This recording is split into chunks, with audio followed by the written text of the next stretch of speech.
Welcome to the Published Author Podcast, where we help entrepreneurs learn how to write a book and leverage it to grow their business and make an impact. I'm your host, Josh Steimle. Today, my guest is Warren Tuttle. Warren helps innovators take their products to market, and he's the author of the newly released Inventor Confidential, the honest guide to profitable inventing. Warren, welcome to the show. Hey, thanks for having me. Thanks for being here. Now, give us a little bit of background. What do you do and who do you do it for? What's your business? Well, the single line answer is I help inventors, innovators, makers, dreamers, product developers get their products to market. And you might be surprised at how many folks there are out there in America that are trying to do this. Most of them have day jobs and are doing it on the side, but I also help professionals who have businesses and design firms and so forth. And basically, I help a number of larger companies. I run what we call open innovation programs. So that's kind of the end of the movie. That's where I am today, helping inventors get their products, to market through established companies. Well, give us a little bit of the earlier story there, the beginning of the movie. How did you get started in this? How did you get into this? Well, I always like to say I start with Lawrence of Arabia with the motorcycle crash at the end, and then we go back to the beginning, right?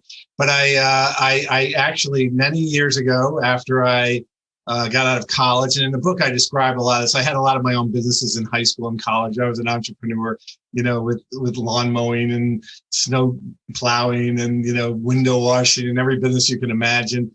When I came out of college, I went to work for a department store in New York City called Abraham and Straus, which doesn't exist anymore, but it was a big store back in the day with a great training program. And their lure was, come work for us, run your own business. And A&S, like many stores, like it's at Macy's today, had about 150 departments. And I ended up becoming a buyer for one of the departments, which happened to be in housewares. I came up through the cookware ranks and then became an electrics buyer.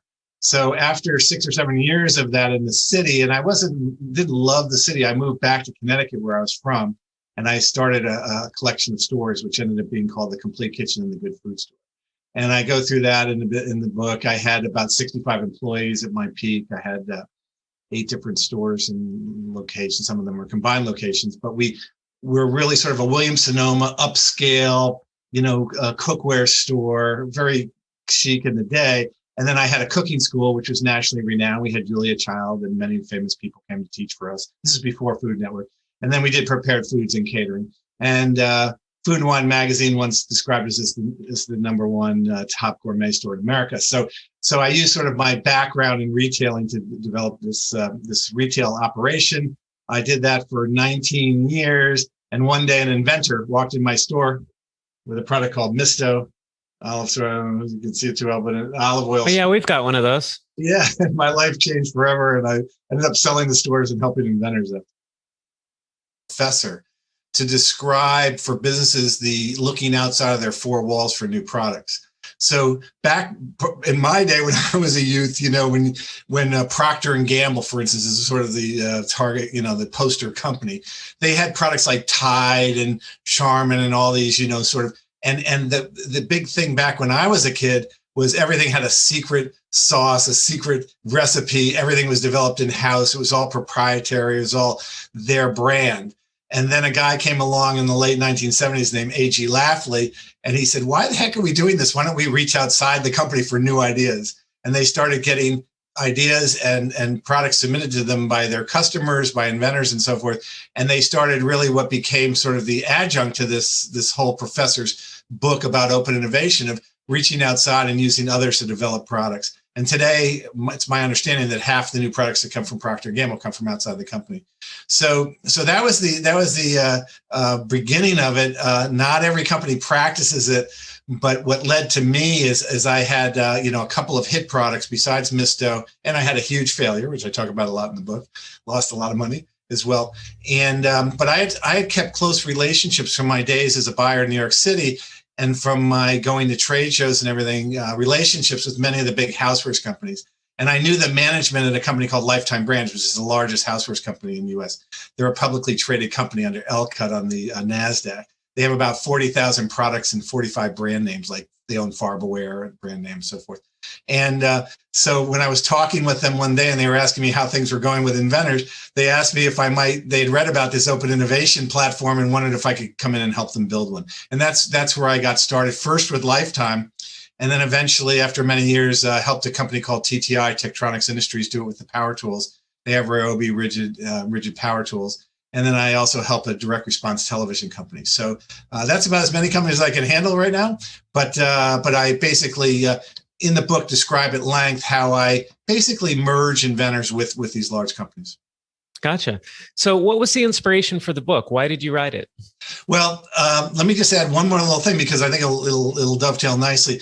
The flip side of my whole experience was getting to know more inventors. I joined a local inventor club here in Connecticut, where I live, and got very involved with meeting these people that I didn't know a lot about. And then eventually I got on the national stage and I became the president of the United Inventors Association, which is the largest nonprofit inventor group in the country.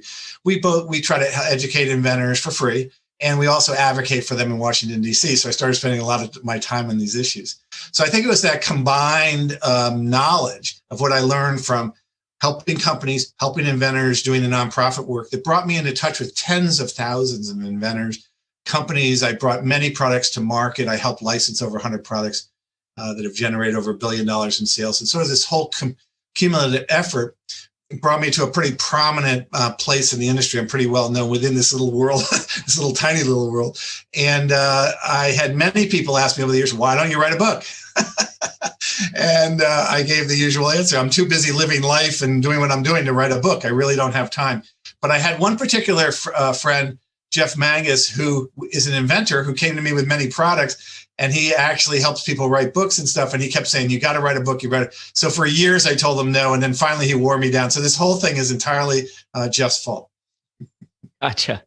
Now, how did you finally make that break? Because you were mentioning before the show that you had some help writing the book. Is that what actually made it possible for you to get it done? No question about it. Jeff and I have a wonderful relationship.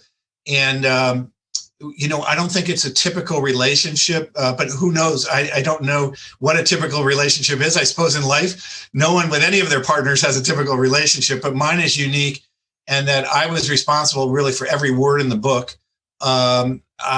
Jeff helped me put it down on paper. I rewrote. We spent countless hours, a lot of it during COVID. So we did a lot of it like you and I are doing right now, virtually, which was really interesting. I mean, we'd spend hours at a time. But basically, more important than that, way more important than that to me, was Jeff's confidence in me, his continually reminding me that I had something to say, being really patient with me. I'm a person that responds very well to that. I'm self-motivated. And I think the big thing for people making this decision is, once you make the decision that you're going to do it, then you have to go all in. And Jeff was invaluable in being an earpiece, questioning me on things, researching certain things. But I will tell you that we all have our own writing style within us. So at the end of the day, I had to also make sure that the book reflected everything that I wanted to do. But it was a fascinating journey, and one that I would recommend, but it's a lot of work. Yep. Now, the book just came out in March, right? Yes. Yeah. We're recording this in June of 2021. So it's just been out for a few months. When did you start working on the book? How long did the whole process take? Well, I would say 2 years in full, although because of COVID, the book was moved back about 6 months. So I think it could have happened in 18 months. But to give people a rough timeline, I don't think you're going to pull this off in a couple of months. I think it takes, now maybe some people are more dedicated. I was also doing, other work at the time, but it took, well, someone asked me once a question, can you describe, what it took? And I said, it's like remodeling your kitchen. It always takes twice as long and twice as expensive as you thought it ever possibly could be. So I didn't make light of it going into it. I took it very seriously, but it still was more work than I thought. Yeah. Now, you got a publishing deal with HarperCollins. Can you tell us a bit about how that came about? Yeah, which is wonderful, and they're terrific people. I was so honored to be part of that. But basically, Jeff said in the beginning, let's write a book and let's not worry about how we get it out. We can self-publish. And mainly, I think, maybe to double back for a second, I think the reason maybe I was ready then was because I felt confident enough in my abilities and my knowledge, and I had a viewpoint on inventing and helping inventors that was much different than anyone else in the industry or any other book that I was ever written. So I had to sort of convince myself that if I'm going to put this time and effort in, is it just going to be an also-ran book, or is it going to be something unique? And I finally came to that conclusion. But then once Jeff started helping me with the book, it became, what do I want to cover? He kept saying in the beginning, tell your story. So I went down the path of telling my story, which the book certainly does. It tells my story, but I get away from that pretty quickly. I spend the beginning parts explaining, like I'm doing today, how I got involved in it, but I wanted to make it a bigger platform. So once we started going down that path, I realized, oh my God, we better tell a bigger story, and this book could have a bigger impact. So I started checking around with other friends that have written books and other, reading like you have done and researching things, and determined that, this may be more than a self-publishing effort. And someone recommended an agent to me who happened to live nearby in Connecticut, and I met with them, and they were very supportive. And so they became very helpful. Gary Krebs, very helpful in guiding me while I'm writing the book with Jeff through a lot of the business parts. And ironically, and you'll love this, it was very similar to the help that I give inventors. Inventors develop products, they want to get to market. I advise them on how to do that, and I have a lot of experience. Same thing. Gary knows, he actually, worked for some big book companies and publishing houses, and he was advising me on how to go about doing it. So he helped guide me through laying out a proposal. We ended up following his advice to the nth degree, which we had to lay out a lot of things. And then we presented to about 30 book companies, and we got about 5 serious inquiries and a couple of offers. And I was about ready to sign with one, and HarperCollins came out of the blue at the end. And they were by far the largest, and were really terrific to work with. So that's sort of what happened there. That's great that you had multiple offers.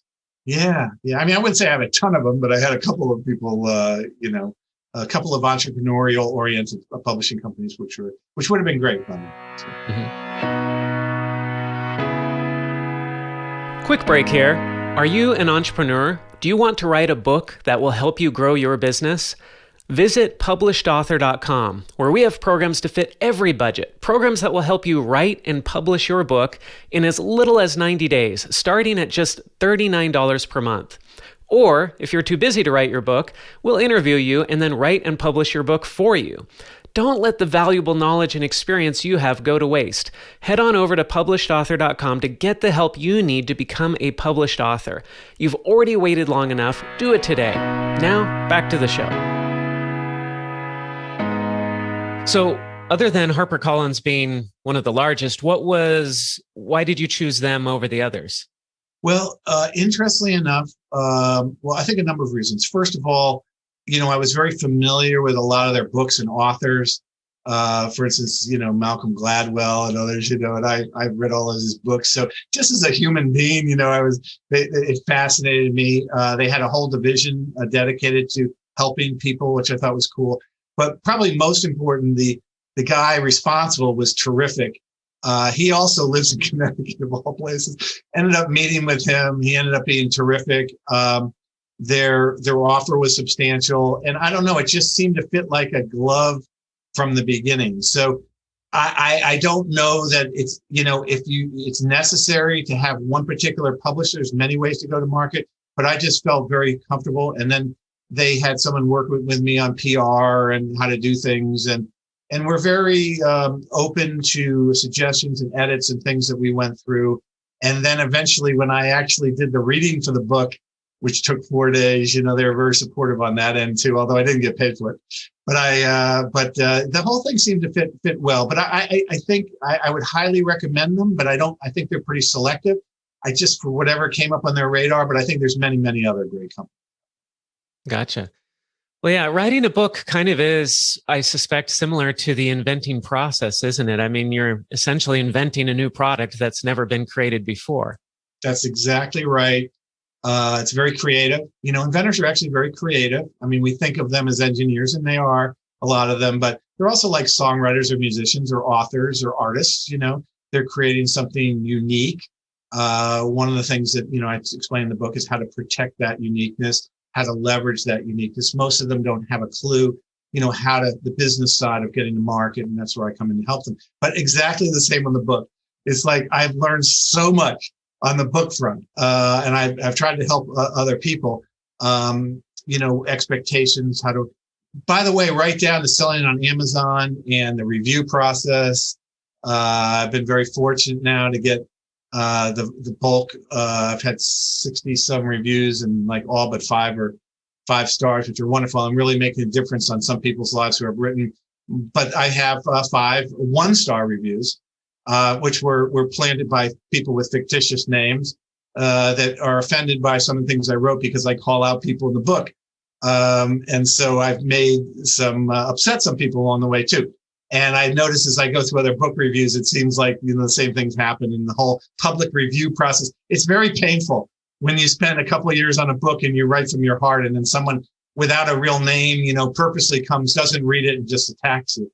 But you have to get through all these things. It's a big boy business, and, it's all part of it. Yeah, that's the way we're built, though, right? We can get 100 positive reviews, but we're going to look at the one negative one and say, "Oh man," and that's the one that's going to eat at us. Well, you know what? You're first of all, you're right, 100% right. But the reason I think I'm so sensitive to it is if it was a real review and it reflected them reading the book, and look, it's not a perfect book, and they had legitimate, things that they called out. But having and then use their real name, I have absolutely no problem with that. But these are specific hit jobs meant to be mean. It's one thing if someone, kids drive by your house and take a bat to your mailbox. Have you had that happen before? You kind of pick it up and rebuild the mailbox. But when someone breaks into your house and steals stuff, it's a different thing. So it becomes very personal, and the book becomes, highly, as you well know, it becomes highly personal to you. So we tend to, a lot of things I do not bother me, and but these sort of, you just, it's not so much what they said, it's just why are they doing that, and why are they, I would never do that to other people. And I'm pretty sure I know who did it too. So, but having said that, the review process has been wonderful. The support process has been wonderful. And I have to say that it's been, I think it's going to be something I'm going to be very happy later in life looking back and having done it. Have you reached out to Amazon or flagged those reviews as, yeah, I mean, they're not really legitimate reviews. They aren't. And they give you an opportunity on Amazon to put either helpful or report it. So I've gone through that process, but it doesn't seem to no avail. Interestingly enough, the second thing was I knew it was a coordinated effort, because then in a coordinated fashion, they all got on and hit helpful on the bad reviews.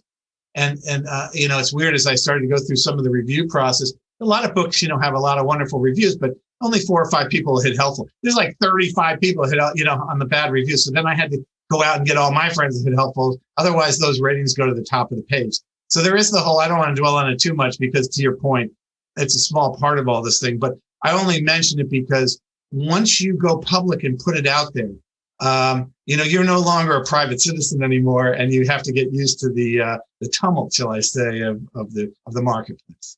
You have to develop something of a thick skin. Yeah, exactly. So take us through the process of writing the book a little bit more. Were there parts that were easy for you to write? Were there parts that were more difficult? Did you ever get hung up at any point and have to struggle to figure out what was the sticking point and break through that? Yes. So I think the best way to describe it is, the famous architect Frank Lloyd Wright. I don't know if you ever read about him or studied him, but he once, his most famous house, which was like the Roaring Brook, in Pennsylvania, the person who paid him in advance to build the house showed up in his office like after 2 years, and he had done no work on it. And all his assistants were sitting around wondering what he was going to say when this guy showed up out of the blue. And basically, he laid out the whole house to him. And afterwards, everybody said, Frank, how did you do that? How did you think of it? He says, I've had the house in my head the whole time. It just took me a little while to get it, out on paper. And I was saying the same thing for me. Everything is in my head. So it was a matter of getting myself to the confidence level that I felt that I could tell it. But then the hard part is, how do you get it out in a meaningful way? I started laying out chapters, and the book has 18 chapters. And what I would do with Jeff is talk about what I wanted to go over, but it was hard to divide it into like storylines and separate chapters. And that's probably what I had the hardest time with, because I tend to be very visual. When I was a kid, I had a lot of energy. I was easily distracted. I wasn't great at reading. I read a lot today, but when I was a child, I was always looking out the window, not paying attention. And the same thing started happening with the book. You know, my mind was racing all over the place and trying to get it all done at once. So I had to finally settle down and say, let's do this in pieces. Let's divide. I didn't have 18 chapters specifically in mind, but let's lay it out by chapter. And then here's probably one of the great things I did. I don't know if this has helped to other people, but I got these big 3 foot by 5 foot or 3 by 4 foot 3M Post-it notes, you know, the gigantic Post-it notes. And I got myself a big Sharpie, you know, and I laid these Post-it notes all around my living room and dining room and house. And I sat in the center, and I started with one. I go, chapter 1, you know, developing your product, you know, chapter 2, you know, how to get a patent. And what I did was, over weeks, I wrote them all out, wrote the storyline, moved them around the room, changed chapters, until one day I finally found, in the center of the room, 3-dimensionally, I have this whole thing figured out. And then I was able to go back with Jeff one chapter at a time. And then what we would do is we would spend a couple hours talking about the chapter. We'd lay out the notes. I'd outline it. You know, he'd fill in some of the blanks, and then I'd rewrite it. And we wouldn't move on to the second chapter until I got the first chapter, you know, written to the degree that I was happy with it. Now, at the end, came back and did another sweep in it at the end. But this way, I was able to get the book done sequentially, make changes along the way, and sort of army my way through it. It worked for me. I don't know if it'll work for the others, but for people who have distracted, you know, see things 3-dimensionally, it was a big help for me to do it that way. Well, that's great to get insight into that process. I know that'll be helpful for some of the people that are listening to this. So at this point, when you were doing the outlining, did you already have the book deal with HarperCollins, or did that come later? Came during, in parallel, basically. But yes, came during. So we started with, it's funny, the first 2 chapters we wrote, and they were all about me, you know, and you'll see in the book, I do go back into because I think it's important to lay out who I am. So I built some credibility, but I realized it became too much about me. And so that's when we started to shift and say, you know, maybe there's a bigger arena out here. Maybe we should find a publisher. And so as we were writing the book, I started these other talks and negotiations. So the book had yet to be written, but I kind of had as I said before, a clear view now of, you know, it was just a matter of getting it done now. And that enabled me to have, I think, much more, I think by having written a couple of chapters and having a clear direction, a better conversation with my agent and with book companies so that they could see the vision. It was very easy for me to then write a synopsis of what it was going to be and lay it out, because you got to write out these proposals. I think if I hadn't written anything or done any work, it would have been very hard to describe where the book was going. But it ended up becoming pretty accurate, and it ended up solidifying what I knew I had to do to come back. So these things happened in parallel, and it probably took about 6 months to get the deal. And then I had to continue. Now, I was sending them some chapters. They were looking at things, but I still had a lot to write. And then there was benchmarks put in place of when I had to have certain things to them at certain times in order to complete my obligation in the book. Obviously, we signed a contract that said we had to do this, but it worked, I would say, in tandem, which was interesting. Yeah. So what other support did the publisher provide? I mean, they did editing, they did other things. What were some of the most helpful things that they provided for you? Well, I'm going to tell a funny story first, because when we met with the representative of the publisher, you know, who's a big deal, my agent told me right before he came in, we met for pizza at a restaurant, and he said right before he came in, he goes, "Whatever you do," and I'm listening now. He goes, "Whatever you do, don't say anything about the cover. They'll pick the cover." So we had this whole meeting, the lunch meeting. And at the end of the meeting, I go, "I just have one more thing before we sign this deal." And the guy looks at me like, "What's that?" I go, "I want to have full full control of the cover. And my agent almost fell out of the chair, and I did it just as a goof. And the guy looks at me like, no, I could care less. But it does lead to the answer to your question, which is there's certain things that they have control over. And they have control over the cover. I did have input, by the way. They wanted to put a light bulb. I said, absolutely not. Absolutely not. We're not putting a light bulb. Everybody uses a light bulb. They said, what should we use? I said, an AC/DC type of lightning bolt would be what I would prefer. So as you can see, I got a little bit in there. But having said that, they have a lot of control over the release date. Okay. And I found myself being pushed off, mostly because of COVID, very legitimate. But also, they had some constraints. And so the book probably came out 6 months later than I had hoped. But that's part of what that's part and parcel of the project. Where they were a big help is in the editing process, they used several different editors to go through, went through that process multiple times in order to make sure the book was really sort of finished properly. They were very helpful on the PR front. They had a person dedicated to us. I'm sure she was helping many other people, but available, many Zoom meetings to things that we could do to help get the word out. I was a little surprised about how much effort I put in to helping get the book out there, which is fine. Doing interviews like these, but many others. And of course, it was all during COVID, so I saved a lot of airfare. Not having to travel to places, but did a lot of interviews and where we have inventor clubs around the country. I've done a lot of social media marketing, but there was a lot of guidance from them on how to do various things.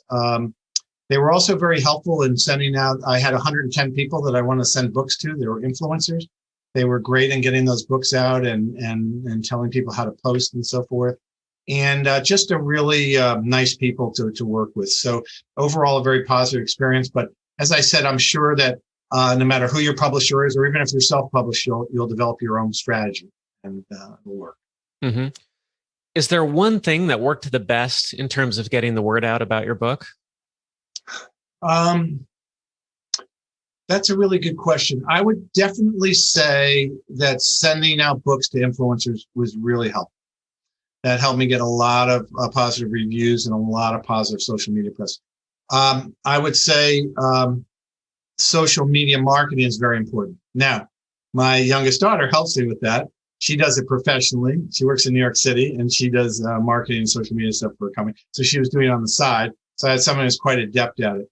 But, be it LinkedIn or Facebook, Instagram, Twitter, very, very important to get that out repeatedly. That drove a lot of conversation and views, and we're still doing it now. Now I just keep switching from interviews. Now I'm doing videos, and pretty soon I'm going to do free coaching classes, and we're going to continue that process.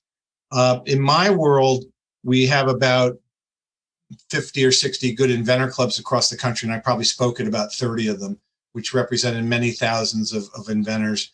I also got a lot of endorsements, top flight endorsements. I have W. Chan Kim, who wrote the book Blue Ocean Strategy, which is one of the best-selling business books in the history of the world. I've known Chan for a while. It was polite enough. I have the president of Home Depot, Ted Decker. That's big. I have the former director of the patent office. So I have a lot of influential people that I reached out to, too, that I leveraged off of. And then eventually I also, besides my own connections, I have about 7,500 emails on my list, and I ended up sending an email out to everyone on my list, which was great. I got hundreds of wonderful responses and people saying they would buy the book. I did get 4 nasty ones of people like 8-9 years ago that I guess I didn't have success getting their product to market, and they were still bitter about it. Those once again, you think of all the ones that went awry, but fortunately, I've helped a lot of people, and it's been good. So all those things came together to help me, and then I leveraged off other people, other friends. Sharing the social media feeds, other good companies that help inventors get the word out through posts and articles and all that. So it's sort of never ending, getting the word out to the point where the book sort of takes for itself. But it's well worth it, especially for me, was a how-to book where you need to really, sort of get out through influencers to people who support you and find you credible and support your credibility. When you started the book, did you have a firm definition of what success would look like, a dream for the book? Did that change over time? And then has that been achieved yet? Very excellent question, because I just did a video last week. What does success look like for inventors? And you'd be surprised how there's a lot of people and entities that take advantage of inventors. They charge them a lot of money. I don't charge. That's one of the reasons I piss people off in the book, because I call out a lot of these people. But they don't have a view of what success looks like. And quite frankly, I never put any pressure on myself to sell a certain number of books. My book was written holistically from how can I help people? How can I share what I've learned? And the good feeling and vibes of doing that. For me at my age, it's more of a platform and a give back and a legacy sort of thing. So I never put any pressure. For people who want to sell a certain quantity, they put a lot more pressure on themselves. I'm learning from all that I've learned. You never know. It's just like an invention. You never know. Look, my book is pretty niche, so just like an invention, if it's too niche, it's not going to sell a lot of units. So I wouldn't put my book up against a wonderful spy novel, or something that's a real life story, or something, that really has human interest at a lot of levels, or a political book written by Barack Obama or something that people have incredible interest in. Mine is really niche, so I have to be realistic. I don't know exactly how many I've sold. I've known they've shipped out, over 5,000 books. I know from the reviews, I've sold a bunch. Is it a couple thousand? I don't know, but I'm not putting too much pressure on myself. I have been sort of the new release #1 in a couple of categories, which is great. But honestly, for me, success, it was a little bit like running the marathon. It was finishing and doing the best I could and telling myself I could do it. But more importantly for me, probably in this arena, if I get 10 people that say that the book helped them save them money and gave them a better path and understanding of getting to market, I'll be very happy with that. Gotcha. That's great.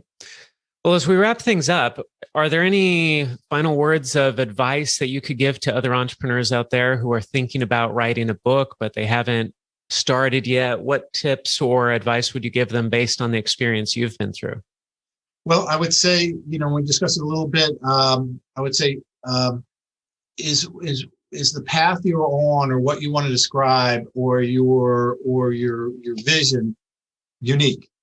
And look, your book could be describing others, and you could bring them into your book, and in that case, you're a real writer, and you're writing about other people's experiences. But if you're writing about your own experience, like I did, you really have to put it through the prism of, do I have a unique vision? Do I have something to offer? Is this worth it? Because you're going to, as you well know, Josh, I'm sure, you're going to take yourself down to the metal, and you're going to be looking at yourself very introspectively, and you're going to learn a lot about yourself. So before you set off in your path and fully, get involved, are you doing this for the right reasons? If you're just writing a book to sell books, or maybe you want to coach other people, or you want to somehow leverage the book into a business, that's a certain approach that, I suppose that might work for you. And but if you're really trying to tell your story entrepreneurially, and have a vision for, and I do have a vision of what innovation should look like in America, and a bigger view, and I get into this a lot in the book. I think then you're a little bit more ready. And I think what happens is, maybe because I've spent a career and more time, I have a little bit more of that of that vision. And so I would just put yourself through your own paces there, and convince yourself that you're right. And otherwise, if you want to just make money and write how-to books on how to market, or how to do this or how to do that, well, that's a whole different story. So I can't answer that for individuals. But for me, and if you really want to write a book about your experiences, just make sure it's novel and you're ready. Perfect.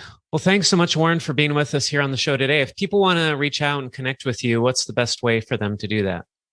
Well, I do have an email at www.tuttle, Tuttle, at yahoo.com. I do have a website called Tuttle Innovation, where I talk about my programs and my open innovation programs, and my work with Blue Ocean Strategy and some other nonprofit things. I'm on many nonprofit commissions and so forth. So that's tuttleinnovation.com. And then if they want to look at more about the book, it's inventorconfidential.com. So any of those ways would be great. And I always get back to people. It may take me a couple of days, but if you write me, I'll always get back. Great. Thanks so much, Warren, for being a guest here on the Published Author Podcast today. Hey, my pleasure. Thank you. If you enjoyed this episode, don't forget to subscribe. And if you want to spread the word, please give us a 5-star rating review and tell your friends to subscribe too. We're available on Apple Podcasts, Spotify, and everywhere else you listen to podcasts. And if you're an entrepreneur interested in writing and publishing a nonfiction book to grow your business and make an impact, visit publishedauthor.com for show notes for this podcast and other free resources.